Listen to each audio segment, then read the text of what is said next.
ফরিদপুরে নারীদের বিরুদ্ধে সাইবার বুলিং তথা অনলাইন হয়রানি প্রতিরোধে একসাথে কাজ করার প্রত্যয় জানিয়েছেন নারী নেতৃত্বের সংগঠন নন্দিতা সুরক্ষা, জেলা মহিলা বিষয়ক অধিদপ্তর ও জেলা পুলিশ বিভাগের কর্মকর্তারা। উন্মুক্ত আলোচনায় অংশগ্রহণকারীরা নারী অবমাননাকর ফেসবুক গ্রুপগুলো শনাক্ত করে দ্রুত বন্ধ এবং দোষীদের বিরুদ্ধে আইনানুগ ব্যবস্থা গ্রহণের দাবি জানান। নারীদের বিরুদ্ধে অনলাইন হয়রানি ও সাইবার সহিংসতা প্রতিরোধে জেলা পর্যায়ে এক অ্যাডভোকেসি সভায় এই প্রত্যয় ও দাবি জানানো হয়। District level advocacy meeting on ending online harassment against women in Faridpur শীর্ষক এ সভার আয়োজন করে নারী নেতৃত্বাধীন সংগঠন নন্দিতা সুরক্ষা। সভাটি এশিয়া ফাউন্ডেশন ও এফসিডির সহযোগিতায় আয়োজন করা হয়।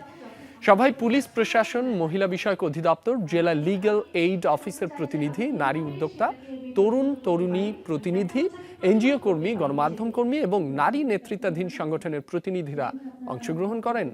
সভায় শুভেচ্ছা বক্তব্য ও ধারণাপত্র উপস্থাপন করেন নন্দিতা সুরক্ষার নির্বাহী পরিচালক তাহিয়াতুল জান্নাত রেমি।